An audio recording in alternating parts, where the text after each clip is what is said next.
ZP chairperson గారు వస్తున్నారు, సమావేశ మందిరానికి వస్తా ఉన్నారు.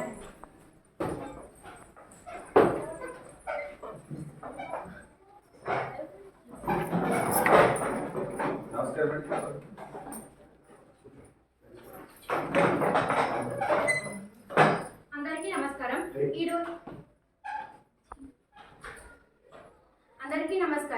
ఈ రోజు మన ప్రత్యేక సమావేశాన్ని ప్రార్థన గీతంతో ప్రారంభిద్దాం.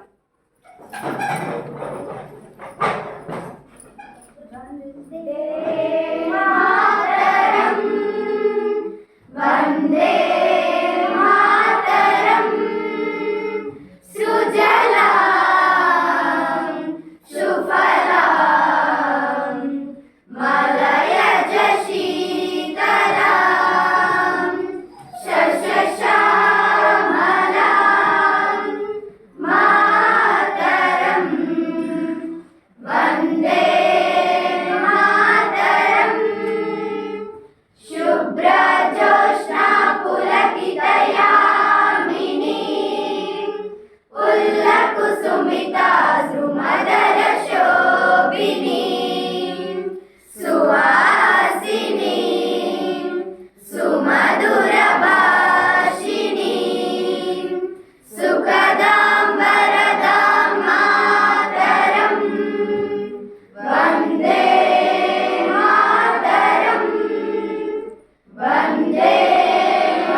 కూర్చోవాలని కోరుకుంటున్నాను.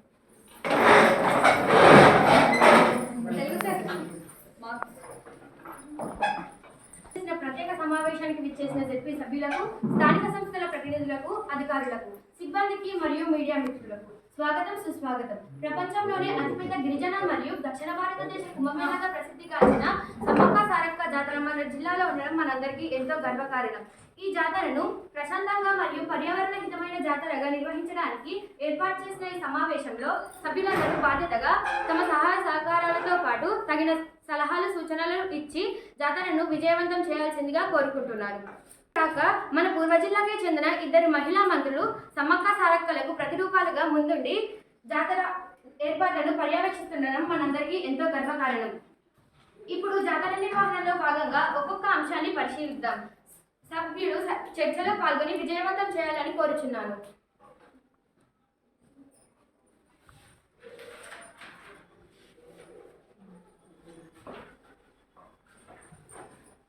వ్యర్థ పదార్థాల సమస్య గురించి లోకేష్ గారిని మాట్లాడాల్సిందిగా కోరుతున్నాను.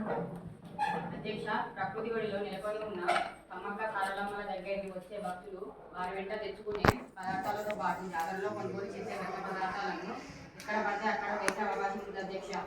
మరి అట్లాగే కొన్ని వేల సంఖ్యలో బలికి గురయ్యే జంతువులు ఉన్నాయి అధ్యక్ష. ఆ జంతువులను సమ్మక్క సారలమ్మలకు నైవేద్యంగా ప్రసాదిస్తారు అధ్యక్ష. ఆ జంతువుల యొక్క రక్తం, చర్మం ఎక్కడ పడితే అక్కడ వేసే అవకాశం ఉంది అధ్యక్ష. మరియు ఇతర వ్యర్థ పదార్థాలను ఏ విధంగా నియంత్రిస్తారు అని అడుగుతున్నాం అధ్యక్ష. మీరు అనుసరించే కార్యాచరణ ఏమిటని ఈ సభాముఖంగా అధికార పక్షాన్ని అడుగుతున్నాం అధ్యక్ష. అధ్యక్ష, ఈ సంవత్సరము వ్యర్థ పదార్థాల నిర్వహణ కొరకు ఒక పెద్ద ప్రణాళికనే సిద్ధం చేశారు మన CEO గారు. మొదట వ్యర్థ పదార్థాలను తడి పొడి వాటిగా స్థానికంగానే వేరు చేసి ఎరుపు రంగు వాహనాలలో పొడి చెత్తను, ఆకుపచ్చ రంగు వాహనాలలో తడి చెత్తను వేయాలని పెద్ద ఎత్తున ప్రచారం చేయబోతున్నాం అధ్యక్ష. ఈ విషయంపై జాతరకు వచ్చే భక్తులకు అవగాహన, చైతన్యం కల్పించడానికి టీవీ ఛానల్స్ ద్వారా, ఫ్లెక్సీల ద్వారా, మైకుల ద్వారా అవగాహన కల్పిస్తున్నాం అధ్యక్ష. పొడి చెత్త కొరకు ప్రతి 500 మీటర్లకు ఒకటి చొప్పున పెద్ద వాహనాలైన DCMలు కానీ, ట్రాక్టర్ల లాంటివి కానీ అందుబాటులో ఉంచడం జరుగుతుంది అధ్యక్ష. ఇక తడి చెత్తను వెంటనే తరలించడానికి గాను చిన్న వాహనాలైన ఆటో లాంటివి ప్రతి 100 మీటర్లకు ఒకటి చొప్పున సిద్ధంగా ఉంచడం జరుగుతుంది అధ్యక్ష. అవి నిండిన వెంటనే గ్రీన్ ఛానల్ మార్గం ద్వారా వెంటనే అక్కడి నుండి కంపోస్ట్ కేంద్రాలకు తరలించడం జరుగుతుంది అధ్యక్ష. ఇందుకు గాను జిల్లాలో ఉన్న మొత్తం పారిశుద్ధ్య కార్మికులలో సగం మందిని వేయడానికి కేటాయిస్తున్నాం అధ్యక్ష. ఇక నాన్ వెజ్ వ్యర్థ పదార్థాల కొరకు ప్రత్యేకంగా కొన్ని వాహనాలను కేటాయించడంతో పాటు జంతు చర్మాలను తీసుకెళ్లడానికి గాను లెదర్ పరిశ్రమల వారికి ఇప్పటికే సమాచారం ఇచ్చాం అధ్యక్ష. వారు వెంటనే చర్మాలను వారి ఫ్యాక్టరీలకు తరలించడం జరుగుతుంది అధ్యక్ష. రవాణా సదుపాయాల గురించి ఆది ఆదిత్య గారిని మాట్లాడాల్సిందిగా కోరుతున్నాను. అధ్యక్ష, ఈ సంవత్సరం సమ్మక్క సారలమ్మ జాతరకు నెల రోజుల ముందే తాగారం మరియు మేడారం వరకు 14 కిలోమీటర్ల వరకు ట్రాఫిక్ జామ్ అయినట్టుగా టీవీలలో చూసాం. ఇప్పుడే పరిస్థితి ఇట్లా ఉంటే మరి జాతర సమయంలో పరిస్థితి ఏమిటి? మీరు ఏ రకమైన చర్యలు తీసుకోబోతున్నారు? అధ్యక్ష, మీ ద్వారా సభ్యునికి తెలియజేసేది ఏమంటే గత అనుభవాలను మీరు చెప్తున్న పరిస్థితిని దృష్టిలో పెట్టుకొని ఈసారి గట్టి చర్యలు తీసుకోవాలని మేమంతా దృఢ నిర్ణయంతో ఉన్నాము. ప్రతి 100 మీటర్లకు ఒక పోలీసును గాని, ఎన్సీసీ క్యాండిడేట్లను గాని, స్వచ్ఛంద కార్యకర్తలను గాని ఒక్కొక్క ఏరియాకు ఒక్కొక్క విభాగంగా నియమించి వారికి వాకీటాకీలను ఇచ్చి ట్రాఫిక్ ని క్రమబద్ధీకరిస్తాం. దీనికి గాను ఒక కమాండ్ కంట్రోల్ రూమ్ ని ఏర్పాటు చేయమని ప్రభుత్వాన్ని కోరుతాం. అంతేకాకుండా ఇరుకుగా ఉన్న రోడ్లను వెడల్పుగా చేయమని, రోడ్డుకి ఇరువైపులా మొరం పోయమని సంబంధిత అధికారులను ఆదేశించి ఉన్నాము. కొన్ని రూట్లలో సింగిల్ వే లైన్లుగా ఏర్పాటు చేస్తున్నాము. వాహనాల పార్కింగ్ కొరకు మేడారం చుట్టూ దూరంగా విశాలంగా ఉన్న ప్రాంతాన్ని ఎంచుకున్నాము. సూచిక బోర్డుల ద్వారా, ఫ్లెక్సీల ద్వారా, రూట్ మ్యాప్ల ద్వారా ఏర్పాటు చేస్తున్నాము.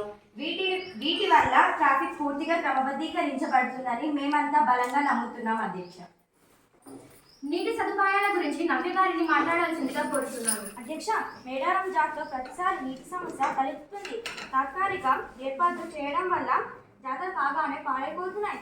కాబట్టి ప్రధానం వృధా కావడం వల్ల పాడైపోతున్నాయి. కాబట్టి అందుకే ఏ చర్యలు చేపట్టాలో తెలియజేయాల్సిందే కోరుతున్నాను. అధ్యక్ష, గౌరవ సభ్యులు చెప్తున్న మాట నిజమే. ఇటు సమస్యను శాశ్వతంగా పరిష్కరించాలని ప్రభుత్వం కూడా ఉన్నది. మరి గౌరవ మంత్రులు కూడా చెప్పడం జరిగింది. ఆ దిశగా అడుగులు పడుతున్నాయి. అధ్యక్ష, భవిష్యత్తులో సమ్మక్క సారలమ్మ జాతరకు రాబోయే భక్తుల సంఖ్యను లెక్కలోకి తీసుకొని మేడారంలో 4 దిక్కుల 4 ఓవర్ హెడ్ ట్యాంకులు నిర్మిస్తామని ప్రమాణం చేస్తున్నాం. అదేవిధంగా నల్లాలను పెడతామని ప్రమాణం చేస్తున్నాం.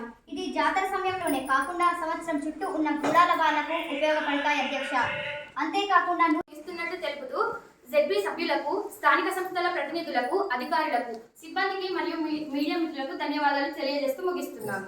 Thank you.